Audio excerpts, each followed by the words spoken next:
Okay mga kapatid, ang susunod na panonoodin natin ay galing sa Balitang Pinoy TV. Masama ito, ang lala na ng Pilipinas. Totoo naman, di ba? Kakapasok lang, breaking news, shock ang lahat, maitim na plano. Ito yan no, nag-aalala yung iba baka kasi daw may hindi magandang mangyari doon po sa rally. May manggugulo o kaya may gagawin silang hindi maganda. Alam mo na yon, hinala lang naman nila na baka magkaroon ng Plaza Miranda version 2. Wag naman ho sana kasi sobrang lagim ho noon, ano? Tapos isisisi na naman sa Duterte. Wag naman ho, gano'n, no? Abangan ho natin ano ang meron sa balitang ito. Wala nang paligoy-ligoy. Here we go. Di ba, sinabi ko sa inyo gagabi, may tumatawag sa aking mga vloggers at meron kaming pinag-usapan. Isa ito sa aming pinag-usapan kagabi. Okay.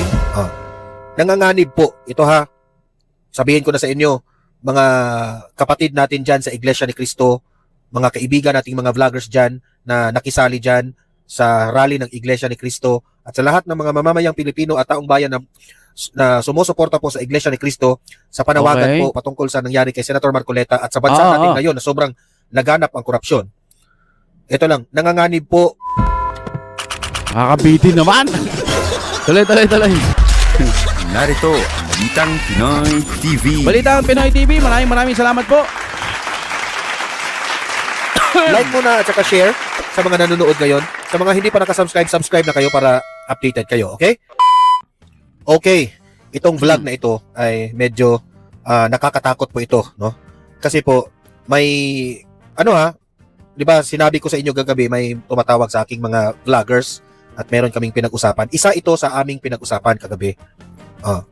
Nanganganib po, ito ha, sabihin ko na sa inyo, mga kapatid natin dyan sa Iglesia ni Cristo, mga kaibigan nating mga vloggers dyan na nakisali dyan sa rally ng Iglesia ni Cristo at sa lahat ng mga mamamayang Pilipino at taong bayan na sumusuporta po sa Iglesia ni Cristo sa panawagan po patungkol sa nangyari kay Senator Marcoleta at sa bansa natin ngayon na sobrang laganap ang korupsyon. Oo. Ito lang, nanganganib po ang rally ngayon ng Iglesia ni Cristo po.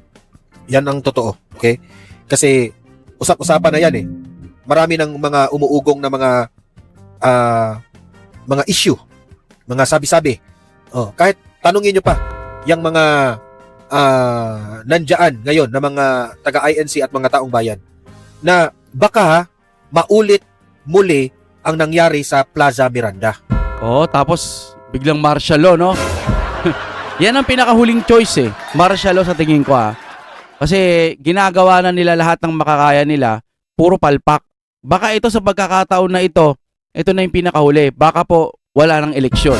Wag naman sana, di ba? Sabi nga ni Bibi Sara kung magkakaroon ng eleksyon. Tatakbo daw siya kung magkakaroon ng eleksyon. Anong ibig sabihin nun? May mga possibility siguro na hindi matuloy ang eleksyon. Tapos kesyo ganito, kesyo ganyan. Ang daming mga sasabihin. Yun ang mahirap. Ano? At meron akong video na inanalyze ko kanina, isang interview ni Bongbong Marcos kung saan meron siyang sinabi. Ay! Wag naman sana itong mangyari ha. Nakakatakot po talaga ito. Ay, at kapag maulit ang nangyari sa Plaza Miranda, gagawin na naman nila yung martial law. Wag naman. Sa totoo lang, hindi po malayo na maging maging totoo yan eh. Kasi alam mo naman, ang dami ngayong mga umuugong na mga balita. So kaya careful na lang, okay? Careful na lang. Kung meron kayong mga mapapansin na medyo kahina-hinala, i-report nyo agad sa kapulisan, okay? Pag nangyari yon, bibigyan na naman nila ng takot itong mga kababayan natin na hindi na pwedeng mag-rally kasi gaganyan ang gagawin nila, no? Baka magkaroon ng version 2 ng Plaza Miranda. Naku, wag naman po sana. Pero I hope naman na itong administrasyong Marcos, hindi nyo tratrahido rin ang mga nagrarally dyan at ang taong bayan. Grabe yun, okay? Grabe yun. Pag kasi, in-interview kasi itong si Bongbong Marcos. Pero sabi nila parang, ito'y usap-usapan lang naman, hindi siguro totoo. Pero, ang tinitignan nila may kinalaman sa mga dilawan o kaya kakampi ng mga dilawan yung gumawa nun. Tapos isinisisi sa, ewan ko ba, Marcos ba nangyari? Hindi ko rin kasi alam ang istorya nun. Pero after nun, di ba, parang martial law? Ewan ko, parang ganun eh. At may nasabi siya.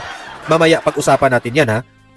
Kasi po, talagang nakukonek ko. Hindi ko pinagbibintangan si Marcos ha, pero bakit niya sinabi ito? Okay? Sana mali tayo sa analysis natin. Okay. Sana mali ang ating sasabihin na Don Mar, pinangunahan mo. Yes, wala namang masama na advanced thinker tayo. Kasi para rin naman itong sa atin na safety ang mga nagrarally. Okay? Naman. So yan po ang pag-uusapan natin, yung issue na yan na merong mga umuugong. Ito lang ha, sinasabi ko lang kung ano yung mga sabi-sabi dyan ha. At tayo po, sinabi ko lang ito, binalita ko lang ito para naman cautious yung mga kapatid natin dyan sa rally na yan. Okay? So like muna at saka share sa mga nanonood ngayon. Sa mga hindi pa nakasubscribe, subscribe na kayo para updated kayo. Okay? Alright. Ito yung balita. Sabi ko, bakit nasabi ito ni BBM? Ito po, panoorin po ninyo ha, panoorin po ninyo. At, grabe guys. Talagang, sana naman wag mangyari, no? Sana naman. Ito. Tingnan nyo ang ano sinabi ni BBM. Okay, yan na. Ayan. Play muna natin. Kasi may tumawag may tumawag. Ayan. Play natin ha. Ito pa yung video. Play natin. Ikatlong araw na nakilos protesta ng Iglesia ni Cristo. Nababahala si Pangulong Bongbong Marcos sa impormasyong may mga grupong plano manong manggulo. Live mula sa Liwasang Bonifacio sa Maynila, nangungun sa balita si Gerard de la Peña. Gerard, may partikular na grupo bang tinutukoy ang Pangulo? Alam mo, Jiggy, hindi na ito idinetalye pa ni Pangulong Bongbong Marcos, pero may nakuha raw siyang impormasyon na merong grupo na gustong magpunta dito sa mga kilos protesta ng Iglesia ni Cristo para manggulo. Pero Ba't alam niya? Yung surprise niya, hindi nalaman eh. Itong nanggulo, manggugulo sila, may makakaalam. Ang galing. Baka. Ang una kong tanong, bakit niya nasabi yan? Oo. Di ba? Bakit niya nasabi yan na merong grupo, natatakot sila na merong grupong manggugulo? Oo. Hmm. Ba't alam niyang may manggugulo? O baka naman sinasabi lang ng Pangulo na kasi baka may manggulo dyan eh. Kasi gaya nga nung nakaraang lugo-lugo. May mga naninira ng gamit, Ay, Yan nang lang, I hope itong administrasyong ito ay magpadala kayo ng maraming security. Kasi may permit naman itong mga nagrarally eh. Actually, ang dami naman pong security talaga nung mga time na yun eh. Nilagyan nga nila ng mga barbed wire eh. Sabi nga ng gano'n, ang barbed wire sa ibang bansa, nilalagay sa likuran, sa bakod, para hindi makapasok yung mga magnanakaw. Dito daw sa Pilipinas, ang barbed wire ginagamit para hindi makapasok yung mga ninakawan. Yung taong bayan. Si Jason sa ata na gano'n nun eh, si Sir eh. Sir, si Tatay Jay, Magpadala kayo ng mga K9 units dyan. Oo. No? Wag naman, BBM, wag naman sana ninyong tratrahidorin yung taong bayan ha. Baka, kasi isa sa mga ugong-ugong na mga sinasabi dyan sa Liwasan Bonifacio ng mga kaibigan natin dyan, baka raw magtrahidor itong gobyerno. At sila yung gumagawa ng nangyari sa Plaza Miranda. Gagayahin nila yun para meron na silang reason na mag-martial law. Di ba 1971, 72? Siguro kung ngayon sila pa rin, matatanda na siguro yun. Hindi, yung mga grupo. Pero wag naman po sana po ang ganda-ganda ng panawagan po ng Iglesia ni Cristo at saka yung mga nakikiisa dyan, di ba? Wag baliin ang batas, wag magbendalo, di ba? Kasi ito, pansinin niyo ang sinabi ni BBM. laraw ang Pangulo na hindi masasangkot sa gulo ang INC sa ginagawa nilang kilos protesta. Yan ang sinabi ni Pangulong Bongbong Marcos bago siya umalis papuntang Canada para sa isang official visit. Pakinggan natin ang kanyang pahayag. Ayan. And that for me was the main concern that somebody might get hurt. Ang problema lang namin is that merong impormasyon na siyempre merong mga mag-infiltrate, mag-agitate. Yun ang inaalala namin. Ayaw, yung pinaka-importante sa amin, walang masaktan. Either tiga-iglesia o kung sino man na mapunta ron na magulo. Okay naman pala. Concern naman pala eh. Pero baka may nakapaloob na black. Ano yan ha? Noong sinabi niya ito, marami, hindi lang ako ha, hindi ako, naririnig ko lang. Sasabihin yan ni BBM para kung merong mangyari, hindi siya mapagbintangan. Kumbaga sasabihin niya, bakit ako pinagbibintangan nyo? Ako ngayon nag-aalala. Parang sa flood control. Paano magiging ako ang mastermind ng flood control? Ako nga ang gumawa ng ICI para maimbestigahan. Di ba? High-tech, ang galing. Ginagawa nyo ang mga kababayan natin. Hindi, sample lang naman yon. Mali mo, concern naman talaga ang Pangulo nila. Di ba? Tingnan natin. Itong mga sinasabi niya ngayon ay totoong concern siya sa taong bayan Oh. na walang masasaktan. Oh! Kasi sabi niya ha, merong grupo na manggugulo, Oh. ayaw nila na merong masaktan, ayaw nila na may mangyari. So, ganun pa man, dahil may intel sila may intelligence sila na Oo. merong mag-infiltrate, merong manggugulo. Sana naman BBM, magpakita ka ng effort na, na tulungan mo ang mga nagrarally dyan na safety ang kanilang kalagayan. Yun ang pinakauna ha. Tama Yan ang nga naman. pinakauna. I hope safety ang kanilang kalagayan. Kasi hindi na po maganda eh. Ay nako, itong mga nagrarally ng mga taong bayan, ang layunin lang naman nila ay makapag-express sila dito sa mga problema ng Pilipinas. Ganito yon siguro. Pinakamas malinaw po dyan, Sir Donmar, no? Ang taong bayan ho kasi, nakikita na nila may mali. So, nandiyan dyan sila para marinig yung boses. Kasi pag isa, dalawa, tatlo, hindi naririnig. Eh dito, nakita na natin, sobrang dami na po ng tao. Iglesia ni Cristo, part 1, part 2, part 3 na eh. Yan na yun eh. Pero bakit yung Pangulo parang, di ba, parang walang naririnig? May nakikita siya pero walang naririnig. O meron siyang naririnig, ayaw na lang niyang pagbigyan yung panawagan ng taong bayan, yung Iglesia ni Cristo, kasama ng mga iba pang mga religion na nakikiisa na wag mo sanang baliin yang bendalo. Wag sana pong baliin yang law. Kasi masyado nyo naman, kung ano nga lang kung donasyon lang din naman ang usapan marami din naman daw na bigyan ng donasyon. E di kasuhan na lahat ng plunder. Masyadong halata ang administrasyon ngayon, mga sir. Walang personalan, masyadong halata ang administrasyon ngayon sa mga ginagawa nila. Akala nila hindi nahahalata o alam na nilang nahahalata, pero kasi may sweldong malaki. O kaya nasa kanya ang kapangyarihan, nandoon sa pinuno ang kapangyarihan, kaya kailangan dun sila kumampi. Yun po ang pinakamasakit na nangyayari sa atin ngayon hanggang sa pinakamababa, pinakamataas o anong level ba tong mga to? Yung ibang mga vlogger na binabayaran po sila na naiintindihan naman natin, sige bayad kayo. Pero sir pucha, paano nyo po nasisikmura ang sakit? No? Paano nyo nasisikmura? Na po siya nagkakagulo na ang lahat, BBM pa rin. Wala eh. Yun ho, hindi ko kayang sikmurain yung gano'n na sitwasyon. Diba na nagbablog ka na eh. Reaction video na nga eh. Sarili mo ng pananaw yan tapos hindi ka pa malaya. Ganun ba talaga ang buhay? Kailangan matira matibay. Damn. Itong mga lawakang pagnanakaw ng kaba ng bayan. Tapos, eto pa ngayon, may tendency pang masasaktan sila. O kasi, Grabe na yon. sinabi, Demonyo na nga kung magnakaw ka eh. Diba? Halimbawa, ito ano lang ha. Kung may presidenteng nagnanakaw, napaka-demonyo mo na kasabay ng iyong mga kasama. No? Sample lang ha. Tapos, guguluhin mo pa yung mga nananawagan na gusto ng tunay na pagbabago. Huwag baliin ang law, etc. Puro kabutihan. Masama ba yun?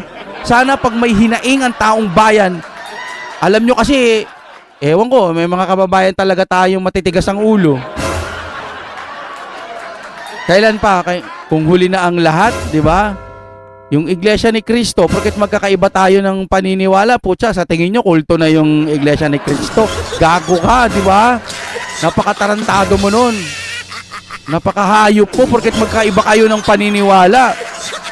Gusto lang naman ng Iglesia ni Cristo, pagbabago. Gusto lang naman nila yung totoo. Ayaw nga nila ng bendalo. Tapos ikaw gusto mo, di ba, BBM? Ang paulit-ulit na ako. My God! Hindi, sa totoo lang, Habang tumatagal na nagbablog ako, nagiging makabayan na rin ako. Gusto ko na rin ng Pilipinas na ipagtanggol. Simula nung nagbablog ho tayo. Gusto natin katotohanan. Hindi po tayo pinipilit natin ng sarili natin na BBM, basta pagtatanggol ko BBM kasi mga subscriber ko BBM. Hindi ganun. Dati unity team, magkakasama, di ba? Pero simula nung nalaman natin na putya, ginugurgur na si BP Sara, nakatanga lang to eh. Lipat na. 'Di ba? Hindi naman sa Maka Duterte. Kasi nakikita natin totoo ang mga Duterte at ang mga kaalyado nito. Tapos putya kakampi ka dun sa puki ng inang. Yon, doon kami naiinis. 'Di ba? Tuloy tayo, Ito na sa no? inyo, di ba? Ah, May sombrero tumawag sa akin na mga kaibigan ko, mga vloggers na nandun, yan rin ang mga sabi doon. Kaya nga, ingat lang kayo. Ingat po kayo. Alam ko, very passionate po tayo na pumupunta tayo dyan, ipinakita natin na galit na tayo, pero i-secure nyo muna yung sarili ninyo. Oo. Okay? Huwag masyadong pupunta sa yung basta Sobrang crowded. Kailangan hihiwalay sa maraming tao. Sobrang dami naman pong tao nun, Sir Mar. bantayan nyo na lang kung merong mga kahinahinala dyan, no? I-report nyo agad sa mga kapulisan natin. Ay nako, grabe. BBM, sana naman wag nyong trahidorin ang taong bayan. Magbigay ka ng sapat na security dito sa mga nagrarally. Ang pananaw ko naman dyan, Sir Mar, pag ang tao walang puso, wala na talagang puso yan. Okay? Ayaw man naming pagbibintangan ka, ha? Kasi baka ito yung i-reason out ninyo na kaya mag-declare ka ng martial law kasi nakakatakot na. Oo. Sana wag naman. No? Kumbaga, halimbawa lang, no, magsiset siya ng gulo. Karumal-dumal. Halimbawa, bombing, ganon. Tapos sasabihin niya, mag-declare tayo ng martial law kasi naging sacrificial lamp. Di ba? Yung sa Miranda, di ba? Sacrificial lamp ang nangyari para lang magkaroon ng martial law. Pucha, wag naman hong mangyari to. Kawawa talaga. Alam nyo, gising na kasi yung ating mga kapwa Pilipino. Gising na yung mga yan. Ang kailangan na lang talaga pangmalakasan po. Marinig pa tayo lalo. Pucha, sa bagay, iniisip ko, ang lakas-lakas na nga ng Iglesia ni Cristo eh. Hindi ba yung ba naririnig yung panawagan? Tuloy pa rin. Napakahina mong leader kapag hindi mo kaya si ombudsman. Ganun lang yun. Pwera na lang talaga kung gusto nyong patahimikin si Marcoleta. Di ba? Kaya bantayan ninyo yan, yung mga nagrarally dyan. Bantayan nyo yung mga paligid nyo dyan. Oo. Eto na si Manang Claire, bugi ng ina. Idol ko to po. Tuloy tayo. Jiggy, kahapon ay sinabi rin ni Palace Press Officer Attorney Claire Castro na tiwala sila, kumpiyansa silang hindi magpapagamit ang INC para doon sa mga tangkang. Ganito marami kasi pinapaano ko na nga pinapasabi Ano kayo sinasabi nung magpapagamit? INC magpapagamit?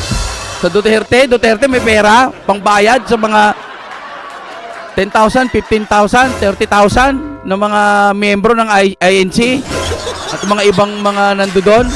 Pucha, kaya nilang bayaran yon. May pera. Iba kasi ang sinasabi nating may pera ang mga Duterte.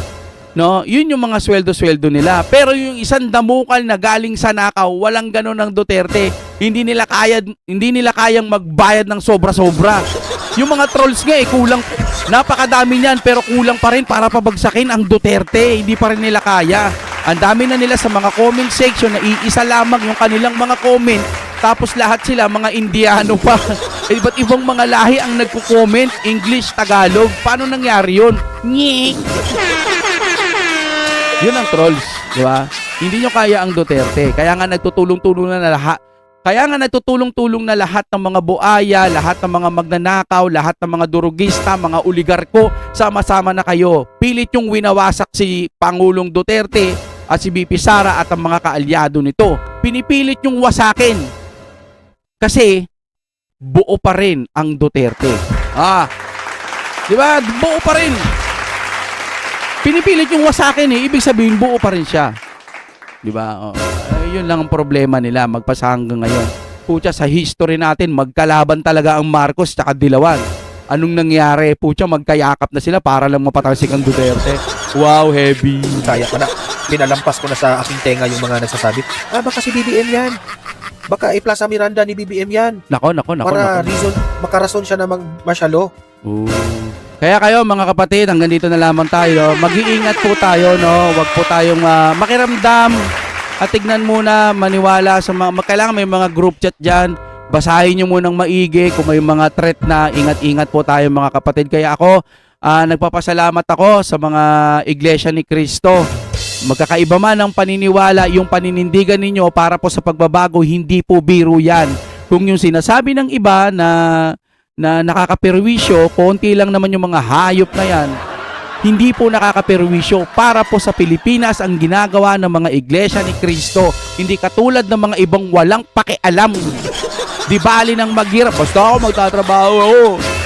Wala akong pakialam kung bawasan nila yung tax ko. Konti lang naman yun eh. Yung konti na yun, isipin mo ilang milyon tayong lahat.